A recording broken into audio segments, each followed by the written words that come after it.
Hello and welcome to an Affinity Revolution tutorial. My name is Ezra Anderson, and today we're going to combine three images together to create an incredible movie poster design. If you'd like to follow along with the same images that I'll be using, I've included a download link in the video description.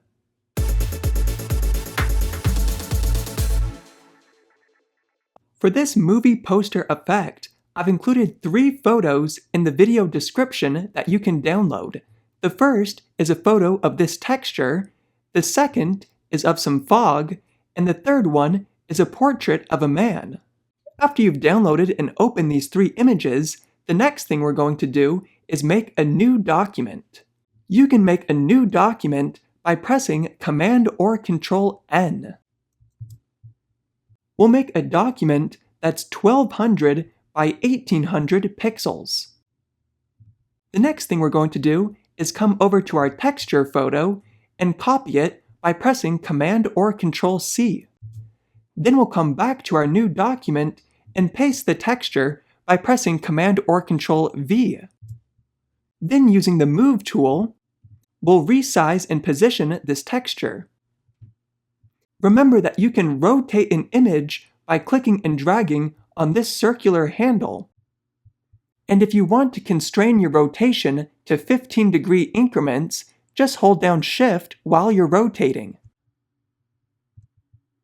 We want to add a little bit of color to this texture, which we can do by applying a recolor adjustment. To apply this adjustment, we'll come to the Adjustments icon and then scroll down to select Recolor. I'll make mine a dark blue, and then lower the opacity to 10%. Then we're done with our recolor adjustment. We're now going to bring our fog into the new document. So let's come over to our fog picture and copy it by pressing Command or Control C, and then come back to our new document and paste it by pressing Command or Control V. Then we're going to bring the fog down and make it just a little bit taller. We're going to make this fog fade in by applying a gradient mask. First, we'll apply a mask to this layer by pressing on the mask icon, and then we'll select the Fill tool. Make sure that you have the mask selected, and then click and drag from where the man is up to the top of the fog photo. We also want to change this gray color stop to black. After applying this gradient to our mask, everywhere that's white will have our photo being shown, and everywhere that's black will be completely hidden, with everything in between slowly transitioning between visible and invisible. You can always move the color stops around to change where your photo becomes visible and invisible. We also want to make it so our photo fades in at the bottom. To do this, we're going to use the paintbrush. So press B for the paintbrush, and make sure that you're painting in black. We'll also want 0% hardness and 10% opacity. And we'll need a very big brush size. Now we can just slowly paint at the bottom of the picture to fade the fog in.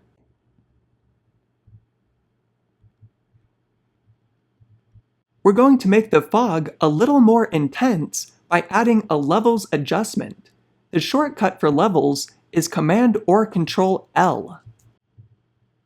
Then we're going to bring up the black level. We'll also bring down the white level. Instead of having this levels adjustment apply to our entire picture, we're going to make it only apply to the fog by making a child layer. To do this, just click and drag on the levels adjustment down and to the right of the fog. Now our adjustment is only being applied to the fog photo. We're also going to change the blend mode of the fog.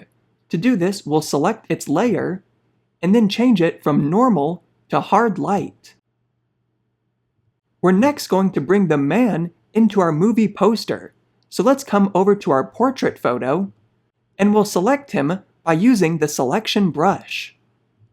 Then we're just going to quickly paint a selection going across the man. Then we'll come up to the contextual toolbar and press Refine. We're going to refine our selection around the man's hair.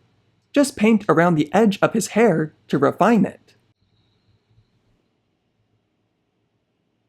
We learn more about selections in our complete beginner's guide to Affinity Photo, which you can check out in the video description.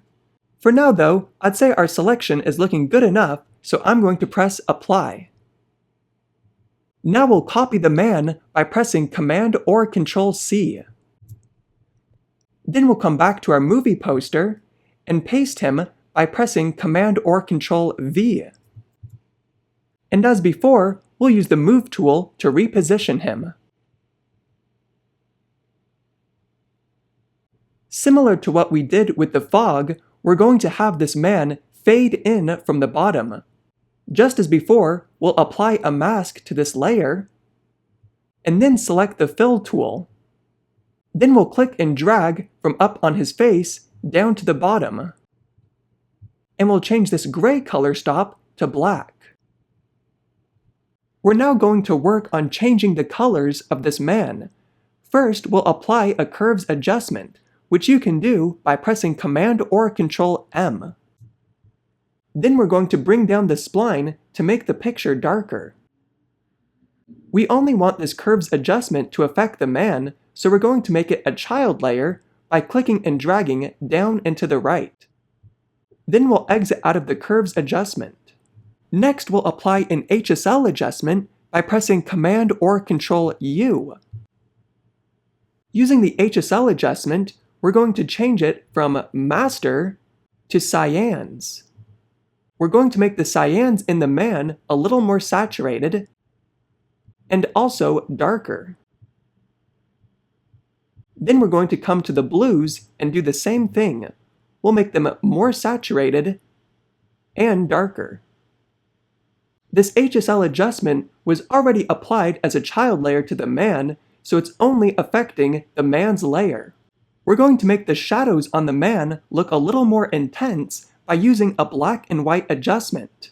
So let's exit out of the HSL and then come to our adjustments and apply black and white. Then we're going to change the mode from normal to hard light.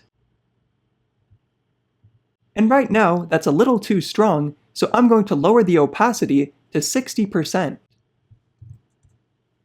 Using our black and white adjustment, we're going to make his skin a little bit darker by bringing down the red and yellow.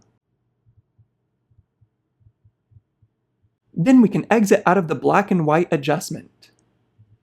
We're going to make the man's sunglasses pop a little bit more by using a curves adjustment. Remember that you can apply curves by pressing Command or Control M. Then we're going to make an S curve by making the shadows darker and the highlights brighter. We're also going to come into the blue channel and increase the blue. Then we can exit out of the curves, and we're going to apply it only to the man's sunglasses. To do this, we'll first invert the curves adjustment so it's applied to nothing by pressing Command or Control I. Then we'll take out our paintbrush by pressing B and make sure we're painting in white.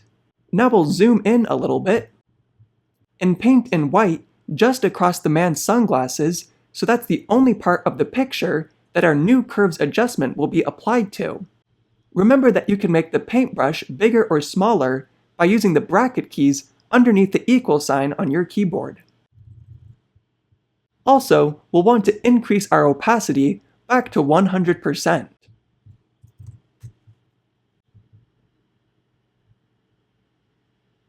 I think I made the highlights in the man's sunglasses a little too bright, so I'm going to double click on the curves adjustment icon and then bring down the highlights. When you're satisfied with how the glasses are looking, we can exit out of the curves adjustment. To see our entire movie poster, we're going to press Command or Control 0. We're next going to add some color going around the man. We'll do this by making an ellipse. To get out our ellipse tool, we'll click and hold on the rectangle tool and then select Ellipse tool. Then click and drag to make an ellipse. Right now it's being applied as a child layer to the man, but we actually want it applied to the layer beneath the man. So I'm going to click and drag on the ellipse layer down and to the left. We're going to apply a gradient to this ellipse that goes from yellow to orange. We'll press G to get out our fill tool, and now we can click and drag to make a gradient. This outside color stop, I'm going to make a bright orange. Then I'm going to click on the color stop in the center and make it a light yellow. We'll also want to change the type of this gradient from linear to radial. We're also going to use the same technique that we've been using to make this circle slowly fade out as it goes to the edges. Just as before, we'll apply a mask to this layer, and then we'll click and drag to apply a gradient to it. Remember to make the gray color stop black. We'll also need to change the type of this gradient from linear to elliptical. Now we can bring in this third color stop so our ellipse fades out on the side. Then we can use the Move tool to resize and position this circle wherever we want. We can also change the blend mode of the ellipse from normal to vivid light. To change all of the colors in our picture, we're going to apply a curves adjustment at the very top. Remember the shortcut Command or Control M. Then just click and drag to bring the curves adjustment up to the top. Let's make our entire picture darker by bringing down the spline. Then we'll exit out of the curves.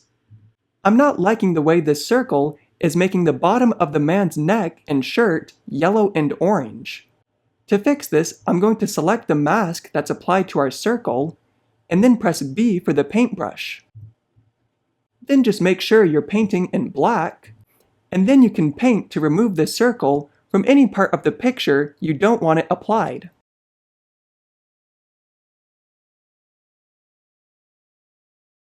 The entire circle also seems a little too strong, so I'm going to select the ellipse layer and then lower its opacity to 50%. We're just about done with our movie poster. The finishing touch is to add some text onto our poster. First, we'll select our Type tool, and then click and drag to make a text box. Then you can type out whatever you want. To edit your text, first press Escape, and then with the text box selected, you can change its font up at the top. I'll leave a link in the video description if you'd like to use the same font that I'm using. Now we can use the Move tool to resize and position our text wherever we want. If you'd like to add an outline to your text, just have the text layer selected and then press on the FX. Then we can come to our outline and turn it on. I'll change the color to white and then increase its radius to 2 pixels. Then we can exit out of the layer effects. And there you have it. We have just successfully combined these 3 pictures into an incredible movie poster design. Thanks for watching! I hope you enjoyed this tutorial. If you want to learn even more about Affinity Photo, be sure to hit that subscribe button up there. We come out with new tutorials every week. Thanks for watching, and I'll see you in the next Affinity Revolution tutorial.